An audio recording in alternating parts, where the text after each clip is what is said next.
Hello मेरे प्रिय श्रोताओं, पाठकों सभी का स्वागत है, अभिनंदन है। ख़ास तौर से मेरे प्रिय विद्यार्थियों का, जिन्होंने हमारा चैनल बनाया और हमें प्रोत्साहन दिया कि हम चैनल पे काम करें। हम लोग अभी शरत चंद्र चट्टोपाध्याय की उपन्यास की कहानी हमने सुनी थी। पाठकों ने, श्रोताओं ने बहुत पसंद किया उसको। और आज हम प्रेमचंद जी द्वारा लिखी गई कहानी सेवा सदन का श्रवण करेंगे। यह बहुत ही प्रसिद्ध कहानी है और इनकी हिंदी उपन्यासों में पहला उपन्यास माना जाता है। इसको इन्होंने पहले उर्दू में लिखा था, बाजार हुस्न, 1916 में। उसके बाद में 1919 में इसका वो प्रकाशित कराया हिंदी में। इसका अनुवाद हिंदी में प्रेमचंद जी ने स्वयं किया था। और इसकी नायिका है सुमन नामक एक स्त्री, जो बहुत ही सुशील होती है, सुंदर होती है, आदर्शों वाली होती है। किंतु उसका विवाह एक लालची और दहेज मांगने वाले व्यक्ति से हो जाता है, जो कि एक बेमेल विवाह था। सुमन समाज की अनेक समस्याओं से संघर्ष करती हुई बाद में वेश्यावृत्ति को धारण कर लेती है और अंत में वह सेवा सदन नाम की एक संस्था होती है, वहाँ पहुँच जाती है, अपने आत्मसम्मान की रक्षा करती है। उर्दू में जो इस उपन्यास का नाम था, बाजार हुस्न। इसमें लेखक ने केवल एक वेश्यावृत्ति का ही समस्या को नहीं उभारा है, अनेक समस्याओं को उभारा है। दहेज प्रथा और अन्य जो कुरीतियाँ समाज में फैली हुई थी, उनको उभार कर उन समस्याओं का जो समाधान है वो भी प्रस्तुत किया है। यहाँ हम बहुत संक्षिप्त रूप से आपको बता रहे हैं, क्योंकि आगे हम कहानी सुनेंगे और सारांश रूप में हम इसका आपके लिए अवश्य डालेंगे, जिसमें थोड़ा विस्तृत होगा। तो चलिए, लेखक के शब्दों में हम उपन्यास की कहानी का आरंभ करते हैं। पश्चाताप के कड़वे फल कभी न कभी सभी को चखने पड़ते हैं, लेकिन और लोग बुराई पर पछताते हैं। दरोगा कृष्णचंद अपनी भलाइयों पर पछता रहे थे। उन्हें थानेदारी करते हुए 25 वर्ष हो गए, लेकिन उन्होंने अपनी नियति को कभी बिगड़ने न दिया था। यौवन काल में भी जब चित्त भोग विलास के लिए व्याकुल रहता है, उन्होंने निष्प्रह भाव से अपने कर्तव्य पालन किया था। लेकिन इतने दिनों के बाद आज भी वह अपनी सरलता और विवेक पर हाथ मल रहे थे। उनकी पत्नी गंगाजली सती साध्वी स्त्री थी। उसने सदैव अपने पति को कुमार्ग से बचाया था, पर इस समय वह चिंता में डूबी हुई थी। उसे स्वयं संदेह हो रहा था कि वह जीवन भर की सच्चरित्रता बिल्कुल व्यर्थ तो नहीं गई। दरोगा कृष्णचंद्र रसिक, उदार और सज्जन मनुष्य थे। मातहतों के साथ वह भाई चारे का सा व्यवहार करते थे, किंतु मातहतों की दृष्टि में उनके इस व्यवहार का कुछ मूल्य न था। वो कहा करते थे कि यहाँ हमारा पेट नहीं भरता, हम उनकी भलमानसी को लेकर क्या करें, चाटें। हमें घुड़की, डांट डपट, सख्ती सब स्वीकार है, केवल हमारा पेट भरना चाहिए। रूखी रोटियां चांदी के थाल में परोसी जाएं तो भी वो पूरियां ना हो जाएंगी। दरोगा जी के अफसर भी उनसे प्रायः प्रसन्न न रहते। वह दूसरे थाने में जाते तो उनका बड़ा आदर सत्कार होता था। उनके अहलत मद, मुहर्रिर और अरदली खूब दावतें उड़ाते। अहलमद को नजराना मिलता, अरदली इनाम पाता और अफसरों को नित्य डालियां मिलती। पर कृष्णचंद के यहाँ यह आदर सत्कार कहाँ। वह न दावतें करते थे और न डालियां ही लगाते थे। जो किसी से लेता नहीं, वह किसी को देगा कहाँ से। दरोगा कृष्णचंद की इस शुष्कता को लोग अभिमान समझते थे, लेकिन इतना निर्लोभ होने पर भी दरोगा जी के स्वभाव में किफायत का नाम न था। वह स्वयं तो शौकीन न थे, लेकिन अपने घर वालों को आराम देना अपना कर्तव्य समझते थे। उनके सिवा घर में 3 प्राणी और थे, स्त्री 2 लड़कियां। दरोगा जी इन लड़कियों को प्राण से भी अधिक प्यार करते थे। उनके लिए अच्छे से अच्छा कपड़े लाते और शहर से नित्य तरह तरह की चीजें मंगवाया करते। बाजार में कोई तरहदार कपड़ा देखकर उनका जी नहीं मानता था। लड़कियों के लिए अवश्य ले आते थे। घर में सामान जमा करने की उन्हें धुन थी। सारा मकान कुर्सियों, मेजों, अलमारियों से भरा हुआ था। नगीने के कलमदान, झांसी की कालीन, आगरे की दरियां बाजार में नजर आ जाती तो उन पर लट्टू हो जाते। कोई लूट के धन पर भी इस भांति न टूटता होगा। लड़कियों को पढ़ाने के लिए मीना पिरोना सिखाने के लिए उन्होंने एक ईसाई लेडी रख ली थी। कभी कभी स्वयं उनकी परीक्षा लिया करते थे। गंगा जली चतुर स्त्री थी। उन्हें समझाया करती कि जरा हाथ रोक कर खर्च करो। जीवन में यदि कुछ नहीं करना है तो लड़कियों का विवाह करना ही पड़ेगा। उस समय किसके हाथ फैलाओगे, किससे मांगोगे? अभी तो उन्हें मखमली जूतियां पहनाते हो। कुछ इसकी भी चिंता है कि आगे क्या होगा। दरोगा जी इन बातों को हंसी में उड़ा देते, कहते जैसे और सब काम चलते हैं वैसे ही वह काम भी हो जाएगा। कभी झुंझलाकर कहते, ऐसी बात करके मेरे ऊपर चिंता का बोझ मत डालो। इस प्रकार दिन बीतते चले जाते थे। दोनों लड़कियां कमल के समान खिलती जाती थीं। बड़ी लड़की सुमन सुंदर, चंचल और अभिमानिन थी। छोटी लड़की शांता भोली, गंभीर, सुशील थी। सुमन दूसरों से बढ़कर रहना चाहती थी। यदि बाजार से दोनों बहनों के लिए एक ही प्रकार की साड़ियां आती तो सुमन मुंह फुला लेती थी। शांता को जो कुछ मिल जाता उसी में पसंद रहती थी। गंगा जली ने पुराने विचार के अनुसार लड़कियों के ऋण से शीघ्र मुक्त होना चाहती थी, पर दरोगा जी कहते थे यह अभी विवाह योग्य नहीं है। शास्त्रों में लिखा है कि कन्या का विवाह 16 वर्ष की आयु से पहले करना पाप है। वह इस प्रकार मन को समझाकर टालते रहते। समाचार पत्रों में जब वह दहेज के विरोध में बड़े बड़े लेख पढ़ते तो बहुत प्रसन्न होते। गंगा जली से कहते, अब 1 ही 2 साल में यह कुरीति मिटी जाती है, चिंता करने की जरूरत नहीं है। यहाँ तक कि किसी तरह सुमन को 16वां वर्ष लग गया। अब कृष्णचंद अपने को अधिक धोखा न दे सके। उनकी पूर्व निश्चिंतता वैसी न थी जो अपनी सामर्थ्य के ज्ञान से उत्पन्न होती है। उसका मूल कारण उनकी अकर्मण्यता थी। उस पथिक की भांति जो दिन भर किसी वृक्ष के नीचे आराम से सोने के बाद संध्या को उठे और सामने एक ऊंचा पहाड़ देखकर विस्मित हार बैठे। दरोगा जी भी घबरा गए, वर की खोज में दौड़ने लगे। कई जगहों से टिप्पणियां मंगवाई। वह शिक्षित परिवार चाहते थे। यह समझते थे कि ऐसे घरों में लेन देन की चर्चा न होगी, पर उन्हें देखकर बड़ा आश्चर्य हुआ कि वरों का मोल उनकी शिक्षा के अनुसार है। राशि वर्ण ठीक से हो जाने पर जब लेन देन की बातें होने लगती तो कृष्णचंद की आंखों के सामने अंधेरा छा जाता। कोई 1000 सुनाता, कोई 5000, कोई इससे भी आगे बढ़ जाता। बेचारे निराश होकर लौट आते। आज 6 महीने से दरोगा जी इसी चिंता में पड़े थे। बुद्धि काम नहीं कर रही थी।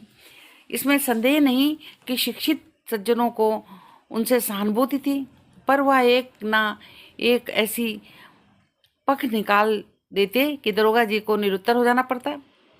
एक सज्जन ने कहा, महाशय, मैं स्वयं इस कुप्रथा का जानी दुश्मन हूं, लेकिन करूं क्या?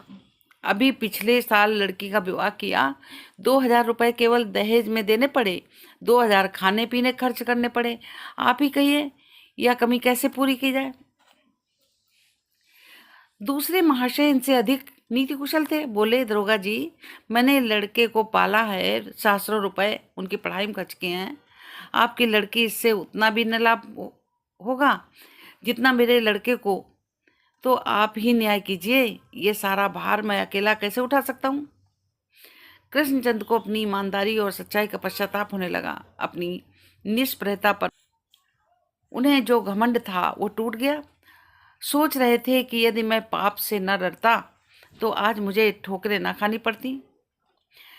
इस समय दोनों स्त्री पुरुष चिंता में डूबे बैठे थे। बड़ी देर बाद कृष्णचंद बोले, देख लिया, संसार में सन्मार्ग पर चलने का यह फल होता है। यदि आज मैंने लोगों को लूट कर अपना घर भर लिया होता तो लोग मुझसे संबंध करना अपना सौभाग्य समझते। नहीं तो कोई सीधे मुंह बात नहीं करता है। परमात्मा के दुराचार से ये न्याय होता है। अब दो ही उपाय हैं, या तो सुमन को किसी कंगाल के पल्ले बांध दूं या कोई सोने की चिड़िया फंसाऊं। पहली बात तो होने से रही। अब सोने की चिड़िया को खोज में निकलता हूँ। धर्म का मजा चख लिया, सुनीति का हाल भी देख चुका हूँ। अब लोगों को खूब दबाऊंगा, खूब रिश्वतें लूंगा। यही अंतिम उपाय है। संसार यही चाहता है और कदाचित ईश्वर भी यही चाहता है। यही सही, आज मैं भी वही करूंगा जो सब लोग करते हैं। गंगाजली सिर झुकाए अपने पति की बातें सुनकर दुखित होकर रह गई। वह चुप थी, आंखों में आंसू भरे हुए थे। दरोगा जी के हलके में एक महंत रामदास रहते थे। वह साधुओं की एक गद्दी के महंत थे। उनके यहाँ सारा कारोबार श्री बांके बिहारी जी के नाम पर होता था। श्री बांके बिहारी जी लेन देन करते थे और 32 रुपये सैकड़े से कम सूद न लेते थे। वही माल गुजारी वसूल करते थे, वही रेनहन नामे बैनामे लिखते थे। श्री बांके बिहारी जी की रकम दबाने की किसी को साहस न था और न अपनी रकम के लिए कोई दूसरा आदमी उनकी कड़ाई कर सकता था। श्री बांके बिहारी जी को रुष्ट करके उस इलाके में रहना कठिन है। महंत रामदास के यहाँ 10-20 मोटे ताजे साधु स्थायी रूप से रहते थे। वह अखाड़े में दंडफल पेलते, भैंस का ताजा दूध पीते, संध्या को दूधिया भंग छानते और गांजे चरस की चिलम तो कभी ठंडी ना होने पाती। ऐसे बलवान जत्थे के विरुद्ध कौन सिर उठाता। महंत का अधिकारियों में खूब मान था। श्री बांके बिहारी जी उन्हें खूब मोतीचूर के लड्डू और मोहन भोग खिलाते। उनके प्रसाद से कौन इनकार कर सकता था। ठाकुर जी संसार में आकर संसार की रीति पर चलते थे। महंत रामदास जब अपने इलाके की निगरानी करने निकलते तो उनका जुलूस राजसी ठाट बाट के साथ चलता था। सबके आगे हाथी पर श्री बांके बिहारी जी की सवारी होती थी। उसके पीछे पालकी पर महंत जी चलते थे। उसके पीछे साधुओं की सेना घोड़ों पर राम नाम के झंडे लिए अपनी विचित्र शोभा दिखाती थी। ऊँटों पर छोल दरिया डेरे और श्यामियाने लदे होते थे। यह दल जिस गांव में जा पहुंचता था उसकी शामत आ जाती थी। इस साल महंत जी तीर्थ यात्रा करने गए। वहां से आकर उन्होंने एक बड़ा यज्ञ किया था। 1 महीने तक हवन कुंड चलता रहा। महीनों तक कड़ाह न उतरे। पूरे 10,000 महात्माओं का निमंत्रण था।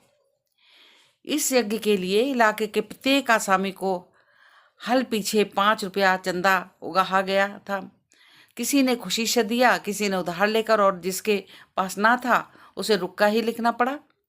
श्री बांके बिहारी जी की आज्ञा को कौन टाल सकता था। यदि ठाकुर जी की हार माननी पड़ी तो केवल एक अहिर से, जिसका नाम था चेतू। वह बूढ़ा दरिद्र आदमी, कई साल से उसकी फसल खराब हो रही थी। थोड़े ही दिन हुए श्री बांके बिहारी जी ने उस पर इजाफा लगान की नालिश करके उसे ऋण के बोझ से और भी दबा दिया था। उसने यह चंदा देने से इनकार किया, यहाँ तक कि रुक्का भी ना लिखा। ठाकुर जी ऐसे द्रोही को भला कैसे क्षमा करते। एक दिन कई महात्मा चेतू को पकड़कर लाए। ठाकुर द्वारे के सामने उस पर मार पड़ने लगी। चेतू भी बिगड़ा, हाथ तो बंधे हुए थे, मुंह से लात घूसों का जवाब देता रहा। जब तक जबान बंद ना हो गई चुप ना हुआ। इतना कष्ट देकर भी ठाकुर जी को संतोष ना हुआ। उसी रात को उसके प्राण भी हर लिए। प्रातःकाल चौकीदार ने थाने में रिपोर्ट की। दरोगा कृष्णचंद को मालूम था मानो ईश्वर ने घर बैठाए सोने की चिड़िया उनके पास भेज दी। तहकीकात करने चले।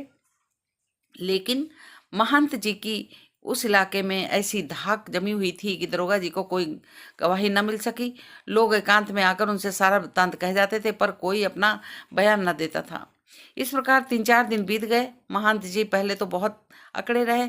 उन्हें निश्चय था कि वह भेद ना खुल सकेगा, लेकिन जब उन्हें पता चला कि दरोगा जी ने आदमियों को फोड़ लिया है, तो कुछ नरम पड़े। अपने मुख्तार को दरोगा जी के पास भेजा। कुबेर की सरली लेन देन की बातचीत होने लगी। कृष्णचंद ने कहा, मेरा हाल तो आप लोग जानते हैं कि रिश्वत को काला नाग समझता हूँ। मुख्तार ने कहा, हाँ ये तो मालूम है, किंतु साधु संतों पर कृपा रखनी चाहिए। इसके बाद दोनों सज्जनों ने कानाफूसी हुई। मुख्तार ने कहा, नहीं सरकार, 5,000 रुपये बहुत होते हैं। महंत जी को आप जानते हैं, वह अपनी टेक पर आ जाएंगे तो चाहे फांसी ही हो जाए, पर जौ भरना हटेंगे। ऐसा कीजिए कि उनको कष्ट न हो, आपका भी काम निकल जाए। अंत में 3,000 पर बात पक्की हो गई। पर कड़वी दवा खरीद कर लाने, उसका काढ़ा बनाने, उसे उठाकर पीने में बड़ा अंतर है। मुख्तार तो महंत के पास गया और कृष्णचंद को सोचने लगे। मुख्तार तो महंत के पास गया और कृष्णचंद सोचने लगे, यह मैं क्या कर रहा हूँ। एक और रुपयों का ढेर था और चिंता, व्याधि से मुक्त होने की आशा, दूसरी ओर आत्मा का सर्वनाश, परिणाम का भय। ना हाँ करते बनता था और ना नहीं। जन्म भर निर्लोभ रहने के बाद इस समय अपनी आत्मा का बलिदान करने में दरोगा जी का बड़ा दुख होता था। वो सोचते थे, यदि यही करना था तो आज से 25 साल पहले से क्यों न किया। अब तक सोने की दीवार खड़ी कर दी होती। इलाके के लिए होते, इलाके ले लिए होते। इतने दिनों तक त्याग का आनंद उठाने के बाद बुढ़ापे में यह कलंक। पर मन कहता है, इसमें तुम्हारा क्या अपराध। तुमसे जब तक निभ सका निभाहा, भोग विलास के पीछे अधर्म नहीं किया। लेकिन जब देश काल प्रथा, अपने बंधुओं का लोभ तुम्हें कुमार की ओर ले जा रहे हैं, तो तुम्हारा क्या दोष। तुम्हारी आत्मा अब भी पवित्र है, तुम ईश्वर के सामने अब भी निरपराध हो। इस प्रकार तर्क करके दरोगा जी ने अपनी आत्मा को समझा लिया। लेकिन परिणाम का भय किसी तरह पीड़ा न छोड़ता था। उन्होंने कभी रिश्वत नहीं ली थी, हिम्मत न खुली थी। जिसने कभी किसी पर हाथ न उठाया हो, वह सहसा तलवार का वार नहीं करता। यदि कहीं बात खुल गई तो जेल खाने के सिवा कहीं ठिकाना नहीं। सारी नेक नामी धूल में मिल जाएगी। आत्मा तर्क में परास्त हो सकती है, पर परिणाम का भय तर्क से दूर नहीं होता। वह पर्दा चाहता है। दरोगा जी ने यथासंभव उस मामले को गुप्त रखा। मुख्तार से ताकीद कर दी कि इस बात की भनक भी किसी के कान में न पड़ने पाए।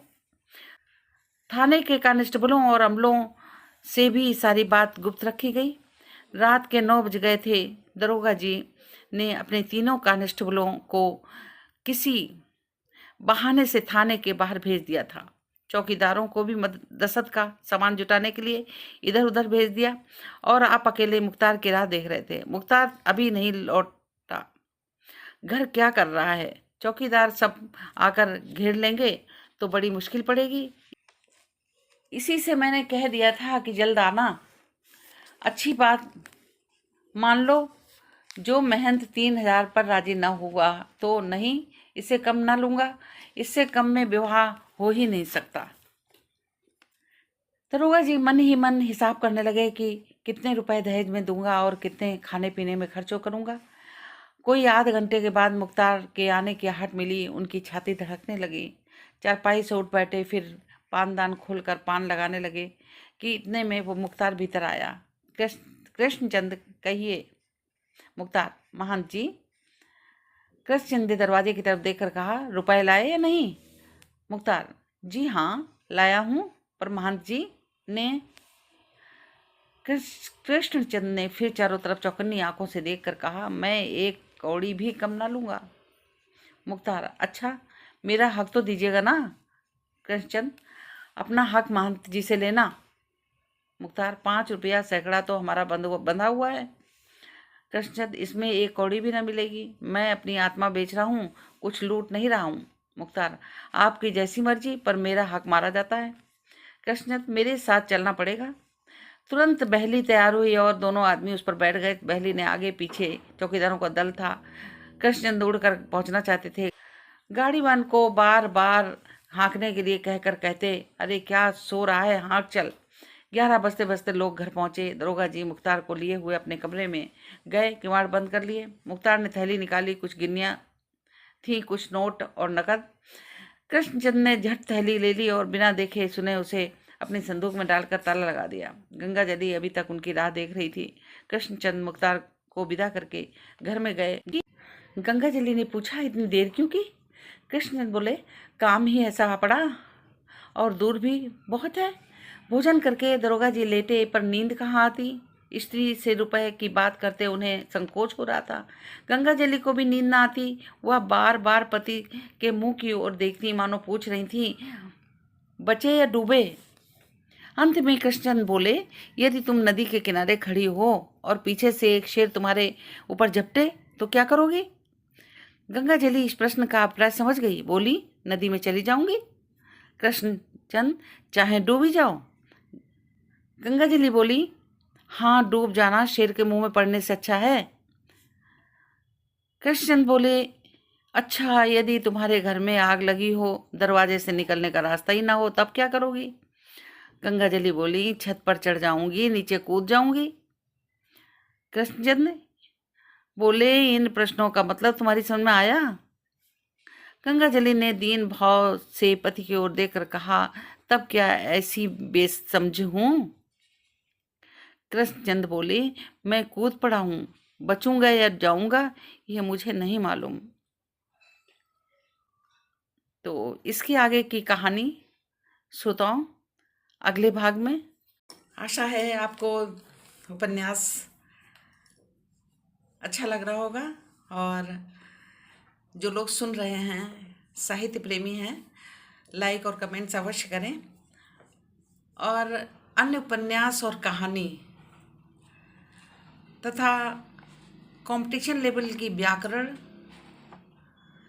सभी पढ़ने के लिए आपको हमने डिस्क्रिप्शन में लिंक दे दिया है, उस पर जाकर देखें। जो छोटे क्लास हैं, 3rd 4th से लेकर के 8th तक, उनके लिए संपूर्ण व्याकरण भाग 1 इस नाम से आप देखिए। इसी लिंक पर आपको संपूर्ण कोर्स मिलेगा, और 10th और 12th के स्टूडेंट का हिंदी व्याकरण का संपूर्ण सिलेबस डाला जा चुका है। आप पढ़कर देखिए तो आपको पता चलेगा कि हमें नहीं लगता है कि इससे अच्छा भी समझाया जा सकता है। हम किसी और पर कमेंट नहीं करते हैं, लेकिन आप एक बार पढ़ के देखिए। समास हैं, अलंकार हैं, रस है, तो उससे आपको समझ में आएगा कि हमें क्या पढ़ना चाहिए, कहाँ से पढ़ना चाहिए। तो हाई स्कूल इंटर के जो स्टूडेंट हैं, अगर उपन्यास सुन रहे हैं तो आप अवश्य देखकर बताएं, और पेरेंट्स जो हैं उनके, वो अपने बच्चों को प्रोत्साहित करें, तभी उन्हें पता चलेगा। चलिए, धन्यवाद। अगले वीडियो में मिलते हैं।